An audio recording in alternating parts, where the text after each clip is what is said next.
क्या बताना चाहेंगे? देखिए, वास्तविकता ये है कि आज मेरा एक अनौपचारिक यहाँ पे आगमन हुआ है। मेरा आना मुख्यतः हमारे भारतीय जनता पार्टी के अल्पसंख्यक मोर्चा के प्रदेश मंत्री हैं सरदार तरनदीप सिंह ग्रोवर। उनकी माताजी का पिछले दिनों निधन हुआ था, तो उनका आज शांति पाठ है। तो इस निमित्त मेरा अंतिम अरदास में गुरुद्वारे में आज सम्मिलित होने का कार्यक्रम तय हुआ। इसी निमित्त मेरा आना हुआ है। सर, क्या कुछ आपके आयोग से संबंधित कुछ लोग मिले हैं आपसे, कोई शिकायतें कुछ आई हैं? देखिए, मेरे पास अभी यहाँ पे कुछ समाजसेवी और कुछ भारतीय जनता पार्टी के जिला अध्यक्ष जो हमारे रामपुर के हैं, श्री वसीम जी, इनके नेतृत्व में भी कुछ लोगों ने भेंट की है। और शिकायतें तो क्या मेरे संज्ञान में कुछ चीज़ें आई हैं, और मुझे ऐसा संज्ञान में आया कि यहाँ जो जिला अल्पसंख्यक कल्याण अधिकारी थे उनको मुख्यालय से अटैच कर दिया गया है किन्हीं कारणवश। तो अभी चूंकि पिछड़ा वर्ग अधिकारी ने अभी चार्ज संभाला है, तो इसलिए उनको भी बहुत कुछ जानकारी जिले के विषय में नहीं है।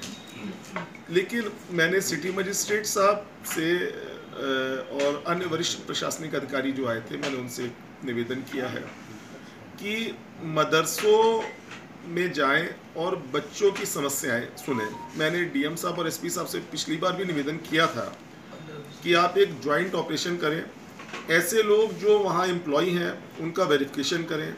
कोई ऐसा एंटी सोशल एलिमेंट जो वहाँ एथराइज नहीं है, ऐसे लोगों की मदरसे में आवश्यकता नहीं है, तो उन लोग को वहाँ नहीं होना चाहिए।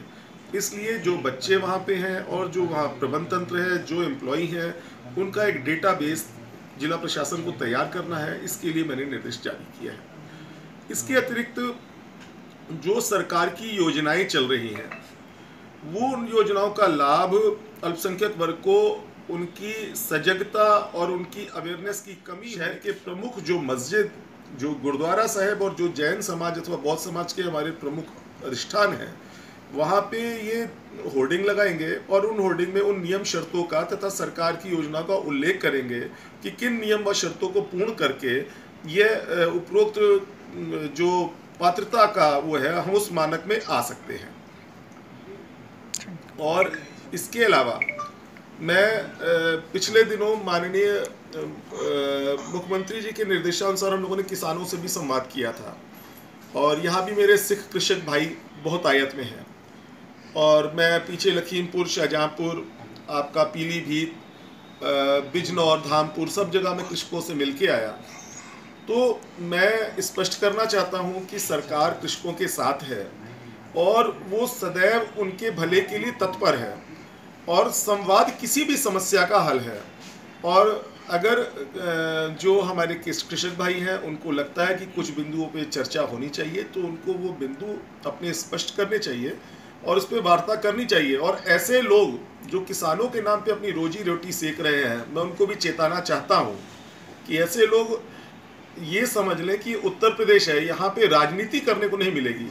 पिछले दिनों मुजफ्फरनगर में जो रैली हुई है, उसमें कृषकों के मुद्दे गौड़ हो गए हैं और राजनीति हावी हो गई है। तो इस प्रकार बचना चाहिए। और मैंने कृषकों से संवाद स्थापित किया है प्रत्येक जिलों में जाके, और मैंने उनको बताया कि किस प्रकार से माननीय प्रधानमंत्री जी के निर्देशानुसार 11 बार कृषकों से वार्ता की गई है, किस प्रकार से माननीय प्रधानमंत्री जी ने इन कानूनों को 1.5 वर्ष अथवा 2 वर्ष के लिए वापस लेने के लिए भी कहा है। तो सरकार सदैव तत्पर है, संवाद होना चाहिए, ना कि माननीय प्रधानमंत्री जी ने दी है उसको हम लोग धरातल पर उतार रहे हैं। अल्पसंख्यक आयोग जितना मुस्लिम समाज के लिए कार्य कर रहा है, उतना ही सिख समाज, बौद्ध समाज, जैन समाज तथा अन्य वर्गों के लिए कार्य कर रहा है। ये पहली सरकार है जब हमने पिछले 27 दिसंबर को आपका गुरु गोविंद सिंह जी महाराज के बच्चों की स्मृति में साहिबजादा दिवस प्रदेश में घोषित कराया है। हमने माननीय मुख्यमंत्री जी के आवास पे कीर्तन गुरबाणी का आयोजन किया, गुरु ग्रंथ साहिब जी का प्रकाश हुआ है। इसी प्रकार गुरु नानक देव जी महाराज के 591 प्रकाश पर्व पे भी हम लोगों ने गुरबाणी का आयोजन मुख्यमंत्री आवास में किया था, जो आज़ादी के बाद पूर्व में कभी सिख समाज को इतना सम्मान नहीं प्राप्त था। सिख समाज के प्रतिनिधि पहले पंजाबी अकेडमी में सिर्फ उपाध्यक्ष होता था पिछली सरकारों में, अब की 5-5 सदस्य भी लिए गए हैं। जो हमारे नगर निगम है उन 7 नगर निगमों में 7 पार्षद भी सिख समाज से नामित किए गए हैं। अल्पसंख्यक आयोग का पिछली 3 वर्ष में प्रतिनिधित्व किया, पुनः मुझे 3 वर्ष के लिए अग्रसारित किया गया है। तो सरकार सिखों के साथ है, सरकार अल्पसंख्यकों के साथ है। प्रत्येक ऐसा कृत्य जिससे सिखों का, मुस्लिम भाइयों का, हमारे जैन भाइयों का, हमारे बौद्ध भाइयों का लाभ हो सके, सरकार उसके लिए तत्पर है। मैंने पहली बार आजमगढ़ में निजामाबाद गुरुद्वारा है, वहाँ पे 49.5 लाख रुपया मैंने गुरुद्वारे के जीर्णोद्धार के लिए पास करवाया है। माननीय मुख्यमंत्री जी ने गोरखपुर में गुरुद्वारा मोहद्दीपुर के लिए 1.5 करोड़ रुपया दिया है। इसी प्रकार पीलीभीत व अन्य जगहों पे भी हम लोग देख रहे हैं ऐसे धार्मिक स्थल, वो किसी भी मजहब के होंगे, यदि वो पर्यटन स्थल के रूप में उनको विकसित किया जा सकता है, और अगर उनका कोई धार्मिक ऐतिहासिक उनका कोई वो है, तो उसको हम लोग निश्चित तौर पे सृजन करने का कार्य। और इस किसान आंदोलन को कुछ चुनिंदा नेताओं ने सिख आंदोलन बनाने का कोशिश की है, जो कि गलत है। ये कृषक आंदोलन है, वो कृषकों की बात करें, इसको धार्मिक आंदोलन ना बनाए।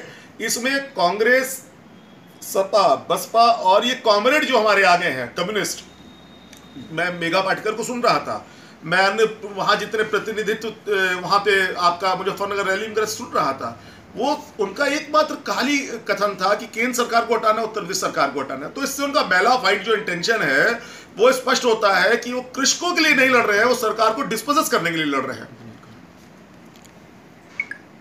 सर अभी पिछले दिनों एक पुलिस वाले के साथ में सर बलात्कार हुआ है सर, बड़ी दरिंदगी हुई है, उसमें अभी तक भारतीय जनता पार्टी की तरफ से सर कोई कार्रवाई नहीं की गई है। देखिए, केंद्र में भारतीय जनता पार्टी की सरकार है। मैं ईमानदारी से बताऊं, प्रकरण मेरे संज्ञान में नहीं है, आपके द्वारा लाया गया है।